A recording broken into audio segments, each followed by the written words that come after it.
السلام عليكم ورحمة الله وبركاته. الحمد لله الذي وكفى والصلاة والسلام على سيد المرسلين وعلى آله الطاهرين وأصحاب الماجدين أجمعين. ما بعد فقد قال الله تعالى في القرآن الكريم وفي الفرقان المجيد: أعوذ بالله من الشيطان الرجيم. إنما يوفى الصابرون أجرهم بغير حساب. صدق الله العلي العظيم. وقال رسول الله صلى الله عليه وسلم: المؤمن الذي يخالط الناس ويصبر على أذاهم أعظم أجرا من المؤمنين الذي لا يخالط الناس ولا يصبر على أذاهم.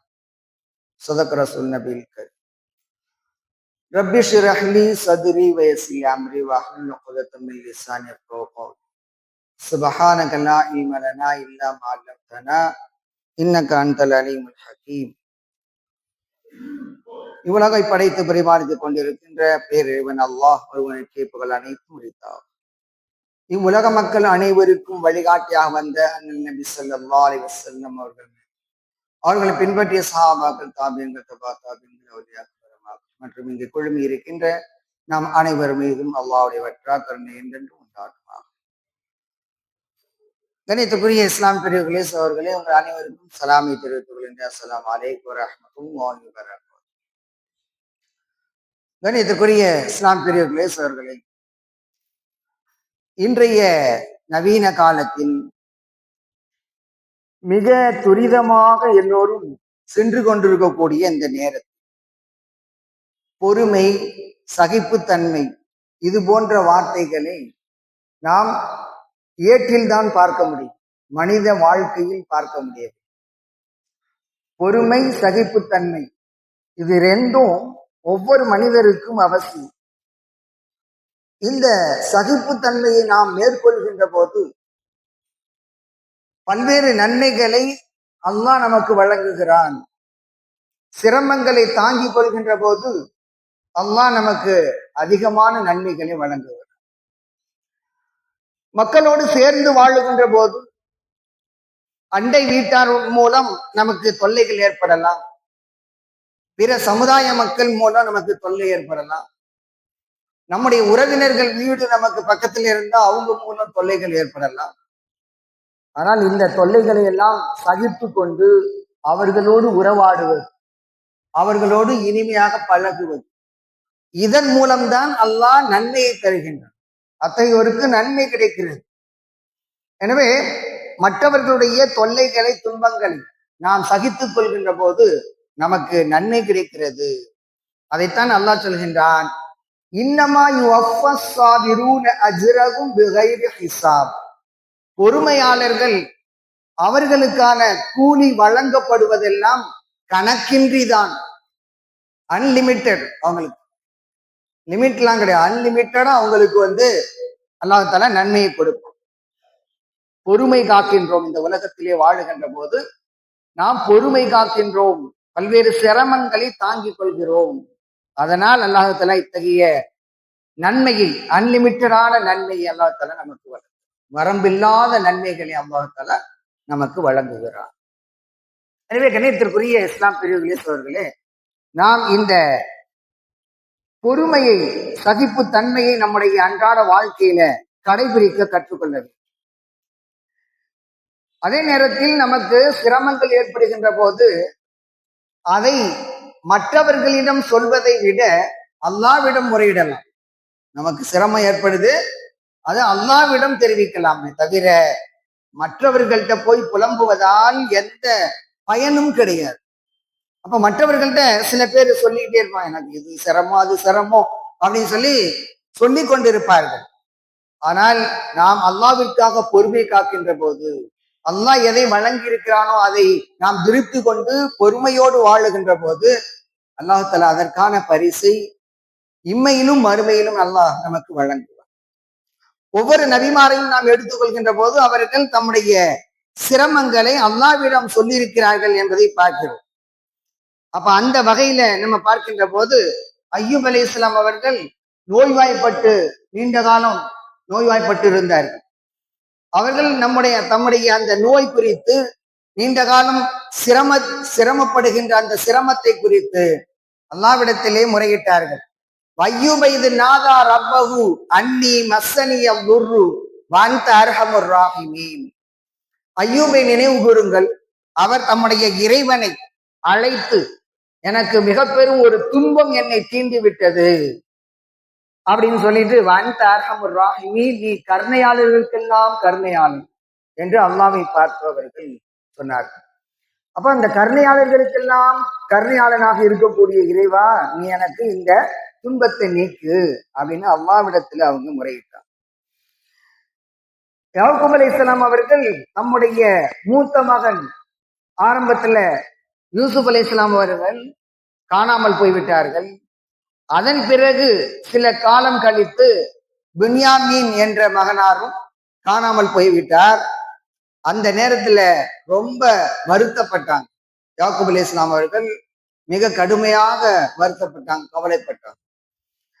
இப்படி எப்ப பார்த்தாலும் நீங்க கவலைப்பட்டுக்கிட்டே அழுதுகிட்டே இருக்கிறீங்களே அப்படின்னு சொல்லி அந்த மகன்கள் எல்லாம் சொன்ன போது யாக்கூப் அலைஹிஸ்ஸலாம் அவர்கள் சொன்ன வார்த்தை, இன்னமா அஷ்கு பஸ்ஸி வஹுஸ்னி இலல்லாஹ் வஅலம் மினல்லாஹி மா லா தஅலம். நான் என்னுடைய கவலையும் துக்கத்தையும் முறையிடுவதெல்லாம் என்னுடைய இறைவனிடம்தான் முறையிடுகிறேன். உங்கள்கிட்ட எதுவும் சொல்லலையே, அல்லாஹ்விடம்தான் நான் முறையிடுகின்றேன். வஅலம் மினல்லாஹி மா லா தஅலம், நீங்கள் அறியாதவற்றை நான் அறிவேன் என்று யாக்கூப் அலைஹிஸ்ஸலாம் அவர்கள் சொன்னார். ஆக இந்த வரிசையில பார்க்கின்ற போது ஒவ்வொரு நபிமாரும் இந்த உலகத்துல வாழுகின்ற போது மக்களால் பல்வேறு துன்பங்களுக்கும் சிரமங்களுக்கும் ஆளாகி இருக்கின்றார்கள். எனவே அவர்கள் வாழுகின்ற போது அந்த சிரமங்களை தாங்கி கொண்டார், சகிப்புத்தன்மையோடு இருந்தார்கள், பொறுமையோடு இருந்தார்கள். அதே போல் நபியே, நீங்களும் பொறுமையோடு இருங்கள் என்று மற்றொரு இடத்திலே அல்லாஹ் தஆலா சொல்லி காட்டுகிறார். நபி ஸல்லல்லாஹு அலைஹி அவர்களுக்கு சொல்கின்றான், ஃபஸ்பிர் கமா ஸபர உலுல் அஸ்மு மினர் ருசுல் வலா தஸ்தாஜில் லஹ்.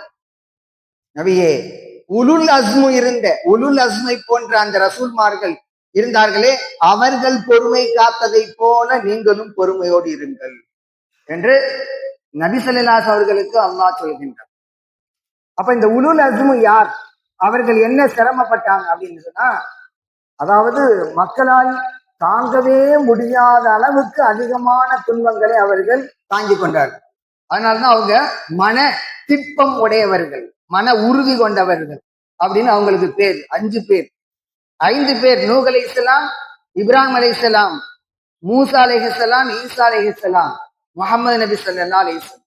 ஆக இந்த 5 பேரை குறித்து தான் உலுல் அஸ்மு என்று அல்லாஹ் சொல்கிறார்.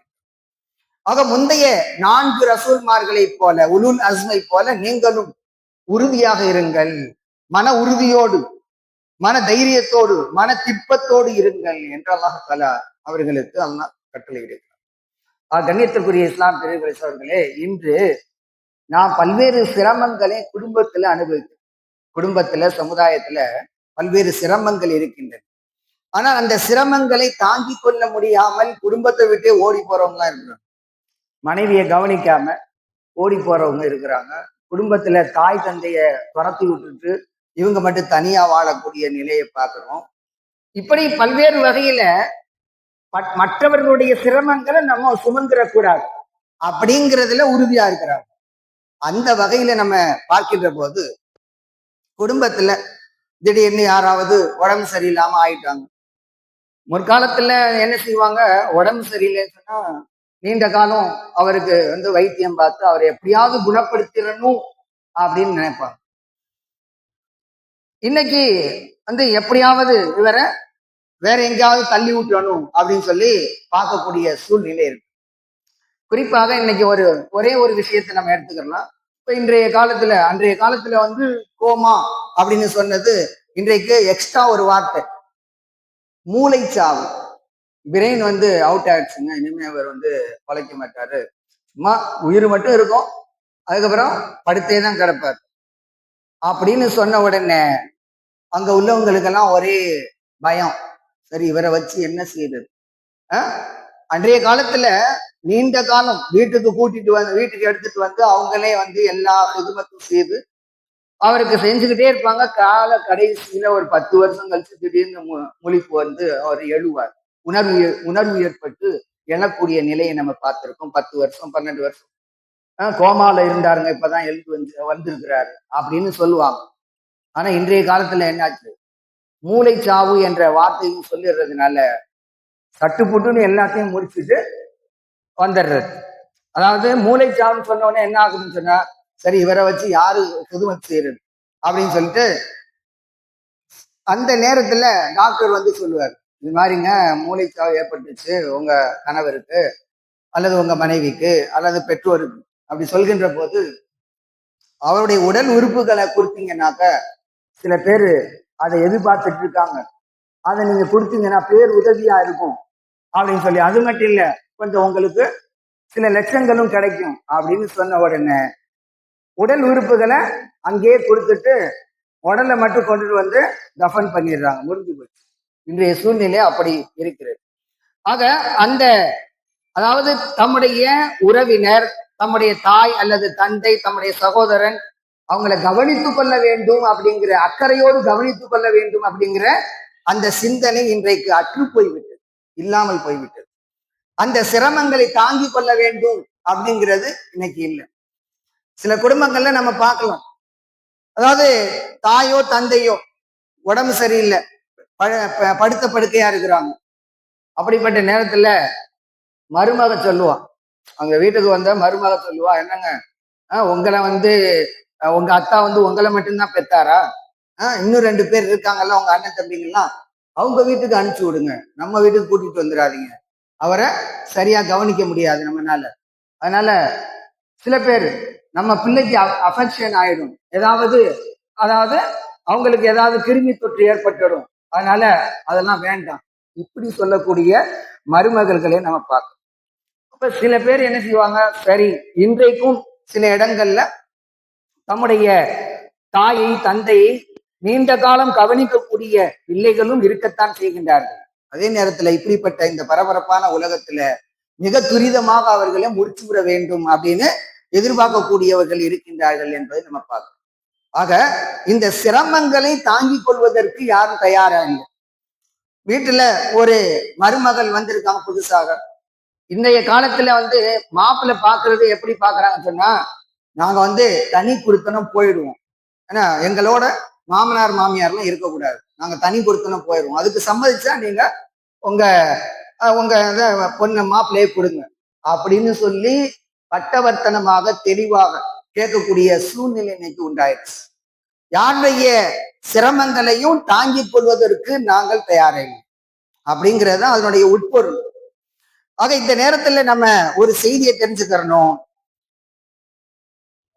அதாவது இதுக்கெல்லாம் என்ன காரணம் அப்படின்னு சொன்னா, யார் மீதும் யாருக்கும் அன்பு இல்லை, மஹப்பத் இல்லை, அவ்வளவுதான். அதுதான் சுருக்கமான விஷயம்.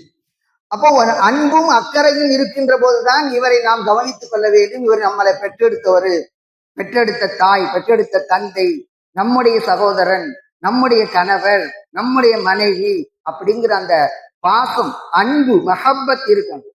அது அந்த மஹப்பத் இல்லாத காரணத்தாலதான் இன்னைக்கு யாரும் யாரையும் கவனித்துக் கொள்வது கிடையாது.